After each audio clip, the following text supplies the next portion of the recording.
Students, आज हम फिर शुरू कर रहे हैं एक्सरसाइज 5.3 को और इसका क्वेश्चन नंबर 6 का हमने शुरू किया था, फिर हमने इसको बंद कर दिया।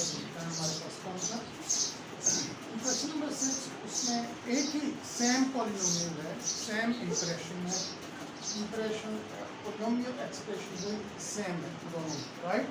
दोनों में जो आपके पास ये जो रिमाइंडर्स है, तो अगर आप x+1 लेंगे और x की वैल्यू -1 पुट करेंगे तब आपके पास जो रिमाइंडर है वो 2b आता है। और अगर आप x - 2 = 0 लेके x की वैल्यू 2 पुट करेंगे तो फिर आपका रिमाइंडर जो है वो क्या आ जाता है b+5 के। जैसे अभी आप इसे थोड़ी देर के लिए बंद करने में फिर लौटा लेते हैं 2 मिनट। अब आपने जब x -1 पुट करते हैं इस पूरे में तो -1 + a -1 का स्क्वायर +1 होता है, -1 + a + 7। आप इसे सॉल्व करें, आपके पास क्वेश्चन आ जाती है a + 6 = 2b। a और b को हम एक साइड पे ले जाते हैं और नंबर्स को हम एक साइड पे रखेंगे। आपको समझ आ रही है? अब देखिए a - 2b, इसको इधर ले आएंगे और इसको इधर लेके जाएंगे तो a - 2b = -6 आ जाता है। यहाँ तक आपको सबको क्लियर हो गया? अब हम चलते हैं दूसरे उसमें रिमाइंडर हमारे पास b+5 है, तो यहाँ पे हम b+5 लिखेंगे और यहाँ पे x की जगह पे जो उसने हमें वैल्यू दिया हुआ है फैक्टर के लिए 2 वो हम पुट करेंगे। तो आपके पास इक्वेशन आती है वो 2 का क्यूब 8 + 4a + 7। जब आपने इसको रीअरेंज करते हैं तो आपके पास 4a - b - 10 आता है। अब चूंकि दो इक्वेशन है हमने इनको सिमल्टेनियसली सॉल्व करना है, राइट। यानी a और b में से पहले a को ख़त्म करेंगे, फिर a की वैल्यू आएगी, फिर उसके बाद उसकी वैल्यू दूसरे में पुट करेंगे, फिर हमारे पास आंसर आ जाता है। अब क्योंकि 4a - b है, या तो हम इसको 4 से मल्टीप्लाई करें और यहाँ पे 2b है, तो या फिर हम इसको क्योंकि 1b है तो हम इसको 2 से मल्टीप्लाई कर दें। तो हमने क्या किया कि इक्वेशन 2 को हमने 2 से मल्टीप्लाई किया, आपके पास आंसर आता है -20 = 8a - 2b। यहाँ तक बात समझ आ रही? अब आपके पास ये इक्वेशन 2 है और वो इक्वेशन 1, राइट। अब हम क्या कर रहे हैं कि अब हमने ये जो दोनों इक्वेशन से इनको सब्ट्रैक्ट किया क्योंकि इनके साइन सेम है, माइनस माइनस। अगर जिनको आपने कैंसिल करना है अगर उनके साइन सेम हो तो आपने उनको सब्ट्रैक्ट करना होता है, और अगर उनके साइन डिफरेंट हो तो आपने क्या करना होता है, उनको साइन डिफरेंट हो वैल्यूज सेम हो तो ऐड करते हैं। वैल्यूज सेम है, साइन भी सेम है, उनको सब्ट्रैक्ट करें ताकि ये आपस में कैंसिल हो जाए। जब भी आप सब्ट्रैक्ट करते हैं तो जो सेकंड इक्वेशन होती है उसकी वैल्यू उसका साइन चेंज हो जाता है। अब हमने इनको सब्ट्रैक्ट कर रहे हैं तो जो नीचे वाली आपके पास इक्वेशन है उसके साइन हमने चेंज कर दिया। -8a - 7a +20 - 6 +14, इसको हमने -7 से डिवाइड किया, आपके पास a की वैल्यू -2 आ जाती है। अब ये जो a की वैल्यू -2 है ये हम सब्स्टिट्यूट करेंगे इस इक्वेशन 1 में, तो हमारे पास आ जाती है -2 -6, तो आपके पास -4 -2b माइनस माइनस कैंसिल हो जाता है, 2 से डिवाइड करें तो b की वैल्यू आपके पास 2 आ जाती है, राइट। यही उसने क्वेश्चन पूछा था, वो यही कह रहा है कि आप a और b की वैल्यूज फाइंड करें, राइट। आपने अगर ये नोट डाउन करना है प्लीज आप नोट डाउन कर लें जल्दी से, फिर हम इंशाल्लाह ताला नेक्स्ट क्वेश्चन पे जाते हैं। Okay, now we are going to start question number 7. In question number 7, it is very tricky and confusing when we go through the statement. The statement is saying the polynomial x³ plus lx squared plus mx plus 24 has a factor x plus 4 and it leaves the remainder of 36. So what happens that most students are what they are doing, that they think that this with x plus 4 the remainder is 36, right. So they write it like that and the answer is mostly wrong. The fact is that he is saying that and it leaves the remainder of 36 when divided by x minus 2. Okay, so this remainder 36 is linked with the x minus 2. Right. So here are two parts of this polynomial, this question. In part 1 we have a factor x plus 4, but there is no remainder. Remainder is 0 because he is saying that x plus 4 is a factor. When any value is a factor of that polynomial, then what is the remainder? Remainder should be 0. Is it right? Understand? I'm sorry, मैं चला जाता हूँ, आप लोग confuse तो नहीं होते English में भी, तो कंटिन्यू रखूँगा। ओके, अब आपके पास जो है वो 0 इज इक्वल टू -4। मैं आपको कल बताया था कि माइनस का क्यूब हो तो क्या होता है, माइनस की पावर ऑड नंबर हो तो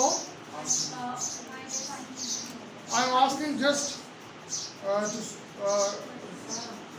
that student, not to you. Please answer, where is my eye contact? If my eye contact with her, then she will answer me. So speak, you people here. So minus की power जब odd हो तो वो minus ही रहता है, अगर minus की power even number हो तो वो पॉजिटिव में चेंज हो जाता है। -4 रखो, -64 plus 16l minus 4m plus 24। आप राइट हैंड साइड की वैल्यूज को ऐड करें तो देखिए ये -64 प्लस 24 ये -40 रह जाता है। या आप यहाँ पे लिख लेते हैं -40, फिर ये उधर चला जाएगा, ठीक है, यहाँ पे 0 ही रहेगा। और नेक्स्ट स्टेप में ये -40 उधर +40 हो जाएगा, राइट। अब आपके पास 16l minus 4m is equal to 40 आपके पास फर्स्ट इक्वेशन है। अब आपके पास जो सेकंड इक्वेशन है उसके अंदर आपने क्या करना है कि आपके पास पॉलिनोमियल तो वही है, क्या है, पॉलिनोमियल वही है, ये चेंज नहीं हो रहा, लेकिन इसके अंदर जो फैक्टर कह रहा है कि factor is x is equal to 2, और वो कह रहा है रिमाइंडर क्या आता है 36 जब हम इसको डिवाइड करते हैं। आप इसको 2 की वैल्यू पुट कीजिए, 8 4l plus 2m plus 24। Here we have remainder 36 because उसने क्वेश्चन की स्टेटमेंट में हमें कहा हुआ है कि रिमाइंडर कितना है 36 है। अब आपके पास जब आप राइट साइड को सॉल्व करते हैं तो आपके पास रहता है 32 plus 4l plus 2m। आप इसे लेफ्ट साइड पे लेके जाइए, आपके पास रहता है 36 minus 32 4 is equal to 4l plus 2m। अब हमारे पास दो इक्वेशन हैं, एक 4l plus 2m is equal to 4 और दूसरी है 16l minus 4m is equal to 40। या तो l का कोएफिशिएंट, l और m क्या है, वेरिएबल्स हैं, या तो l के कोएफिशिएंट सेम होने चाहिए या m के कोएफिशिएंट सेम होने चाहिए। तो हमने क्या किया है कि हमने m के कोएफिशिएंट को सेम करने लगे, यहाँ पे 2 है तो हमने इसको 4 बना रहे हैं, तो हम multiply equation this 2 by 2। We have 4 2s are 8, 4 2s are 8, 2 2s are 4। अब आता है 8 is equal to 8l plus 4m। अब हमने क्या करना है कि ये प्लस 4m है और ये माइनस 4m है, वैल्यूज सेम है, साइन डिफरेंट है, हम क्या करेंगे इनको सबट्रैक्ट कर लेंगे, right. No this is not subtracting, this is adding, I am sorry. हम क्या करेंगे इनको ऐड कर लेंगे।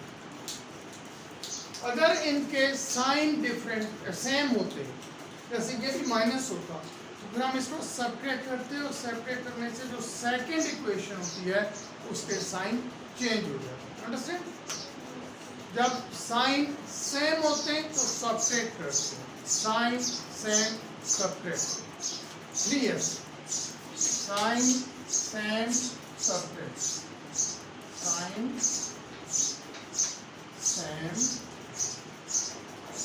तो हम क्या करते हैं, जब साइन डिफरेंट हो तो हम ऐड करते हैं, साइन डिफरेंट हो तो ऐड करते हैं, साइन सेम हो तो हम सबट्रैक्ट करते हैं। अब तो इस तरह से तो याद रहेगा ना आपको।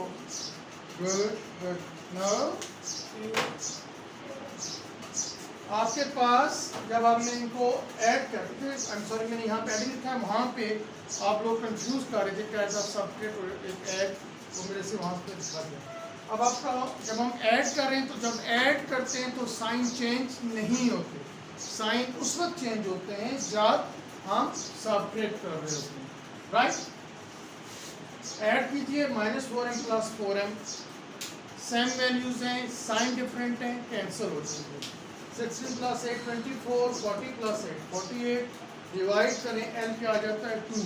अब सिंपली एल की वैल्यू इक्वेशन 1 में या 2 में किसी एक में पुट कीजिए। हमने इक्वेशन 2 में पुट किया है क्योंकि उसके अंदर वैल्यूज छोटी हैं, सॉल्व करने में आसानी हो जाती है।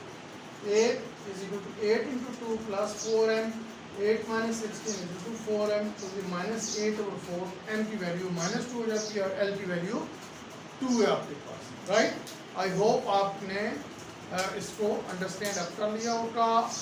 आज हमने अपने इस वीडियो में इसमें हमने क्वेश्चन 6 और 7 किया है। इनफैक्ट ये 2 क्वेश्चंस नहीं बनते बल्कि ये 4 क्वेश्चंस बन जाते हैं, राइट। ये डबल वो 80 उसके अंदर क्वेश्चंस आ जाते हैं, एक क्वेश्चन 2 पार्ट आ जाते हैं।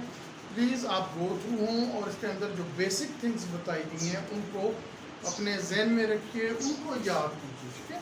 जब आप इनको याद कर लेंगे, आप इनको अंडरस्टैंड कर लेंगे, तो फिर ये आपके लिए ये वाले क्वेश्चंस बहुत इजी हो जाएंगे। अभी हम देखते हैं कि question number 8 is totally same, right. Just go through it. And question number 9, please I will try my best to solve question number 9 by myself, लेकिन क्वेश्चन नंबर 8 आप गो थ्रू हों और please try to solve this question number 9 by question number 8 by yourself, ठीक है जी। तो आपको हम जो है क्वेश्चन नंबर 8 ये आप खुद करेंगे और क्वेश्चन नंबर 9 में आपको सॉल्व करवा देता हूँ, राइट।